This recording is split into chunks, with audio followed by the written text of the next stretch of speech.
Are you scared of yourself after a toxic relationship? Do you sometimes sit up at night wondering, who am I? Why am I here? What am I actually doing? Because a lot of times after being in a negative, a toxic, a narcissistic, sociopathic relationship, you start to lose yourself. You start to lose who you are. Maybe you've been in a toxic relationship and you've been beaten down. You've been broken and bruised. And you're left there with your confidence on the ground destroyed.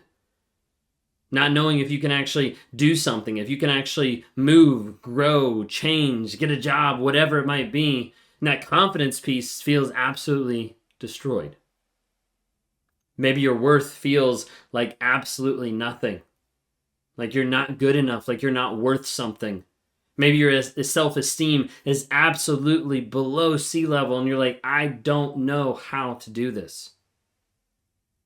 You see, when people start learning about narcissism, I normally call it a fire hydrant that gets opened and you're just drinking from the fire hydrant of narcissism, like trying to learn everything you can.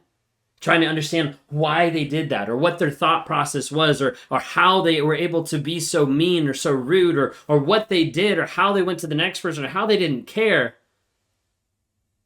And for a period of time, it's helpful to be able to understand. But oftentimes, if we're not careful, we start to focus all our energy on the toxic person. We start to focus all our time, our energy, our wondering, do they get karma? Does this work out? Can two narcissists be together? Can this person interact with this person? Like, what's actually happening? And some people get stuck. Not everybody gets out. Some people get out and they get stuck on vengeance. I just want to make them pay. They get stuck on the unfairness. How it's not right. The problem is, a lot of times when they get stuck, they stay as victims. They don't take back their power because they're too busy pushing that off on someone else. They're too busy giving another person the power and the thought process of like, they're winning. When in reality, they're not playing their own game to win. Other people process it. Other people face the fears and face the pain and walk through it. It's not an easy process. It's not an easy process to face like the shit that you've had to walk through, the stuff that's been put on you. It's not easy to face that and to walk through the pain and actually admit, wait a second, this has actually happened to me. But the people that do that and walk through that get progress and move forward in their healing journey. You see, at the end of the day, your healing comes down to you. No one else. The therapist can't fix you. I can't fix you. TikTok can't fix you. Anybody else can't fix you. You're the only one that can actually change. You're the only one that can actually put forth the effort and the honesty to start moving forward, to be the person that you need to be. So when I talk to narcissists, when I talk to narcissistic abuse survivors, when I talk to people coming out of toxic relationship, domestic violence, when I talk to all different people that don't understand and are wondering what's actually going on, and they've got all these focuses everywhere else, a lot of times the message is very, very similar. Wake up to the truth of what has actually gone on in the relationship, what has actually transpired in your life. What has actually transpired in that negative and that toxicity that's actually happened. And wake up to the truth, because the truth is one of the hardest things for people to be able to engage with. The truth is one of the hardest things for people to be able to walk up to and say, hey, I can actually deal with my truth. I can walk through it. It's painful, it's hurtful, but I'm going to own it. To wake up to the truth and then to learn to change the story. And I normally talk about the aspect of rewiring the story. Rewiring being getting back from the false narrative you're believing and back to truth. Back to the facts of the situation, because the facts are the only thing that's going to set you free.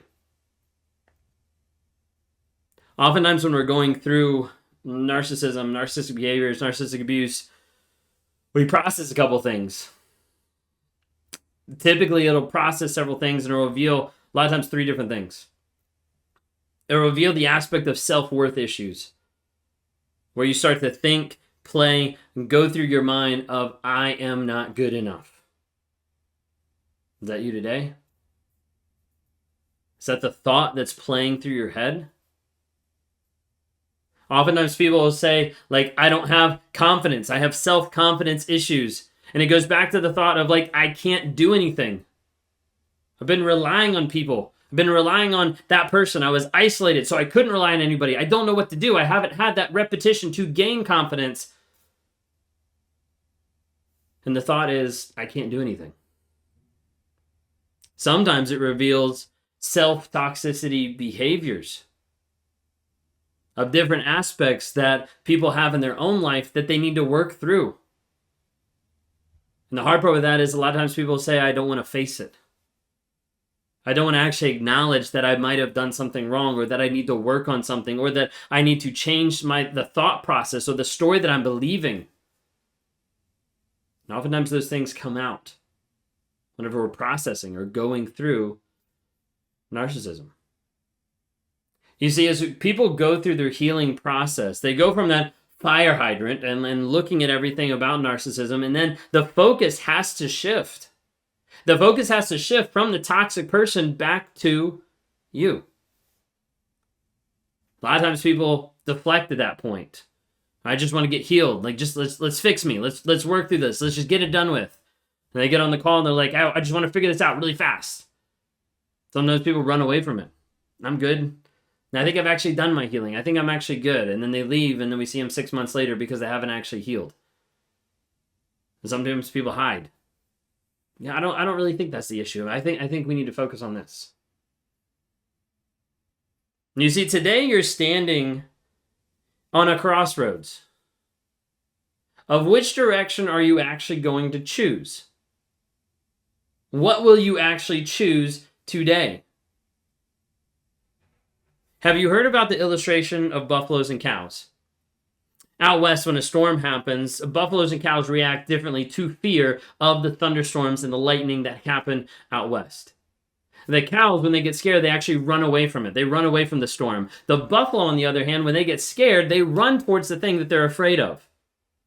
So as a result, when that storm is coming out, the cows get scared from it and they start running away, and the storm's basically chasing them.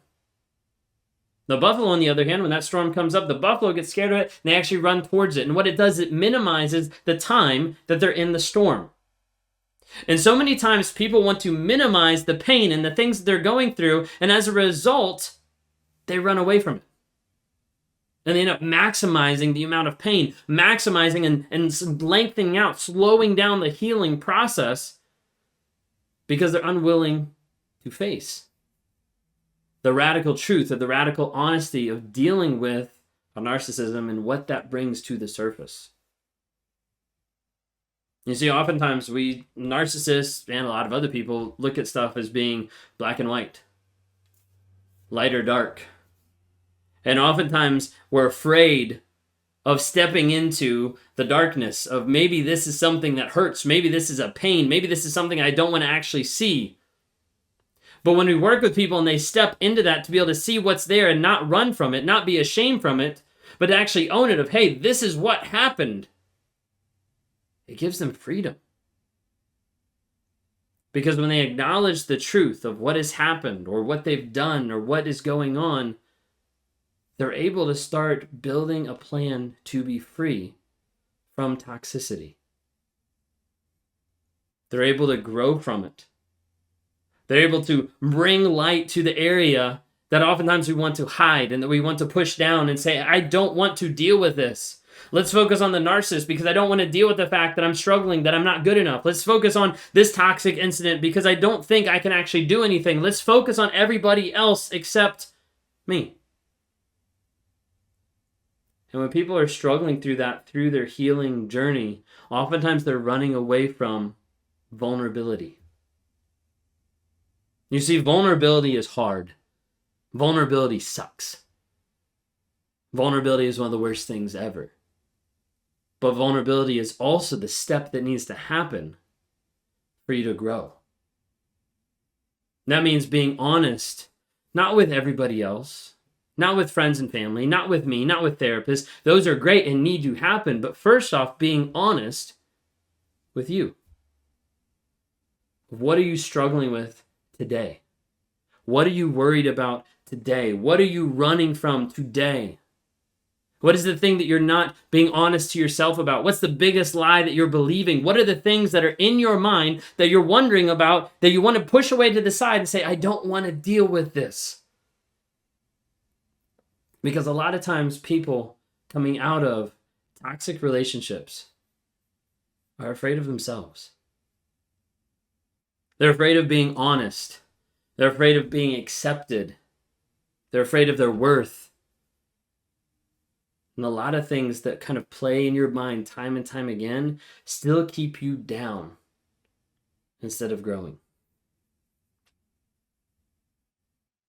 I didn't do an introduction today because I didn't feel like it flowed with the topic that I want to talk to you about. If you're feeling lost today, you don't know who you are, you don't have your confidence, you don't have your self-worth, I want to invite you to something that's going to be happening whenever you're watching this, to the end of the month. But we're putting together a 45-day clarity challenge to be able to find yourself after toxicity. It's not going to be something you just sign up for and just come in and check the boxes, but we expect you to show up and do the work. We expect you to show up for yourself. Not for me, not for anybody else, but for you. To have that fight and that drive of you want to grow no matter what. That you want to win at this growing and healing journey and this growth mindset, and you're going to invest yourself into doing it no matter what. That's what we're developing. It's going to take vulnerability. It's going to take you confronting you. It's going to take you having radical honesty and dealing with the stuff in your past, stuff in your present, to have a growth towards the future. It's coming out soon, and I hope you join us on a 45-day clarity challenge to help find yourself after toxicity.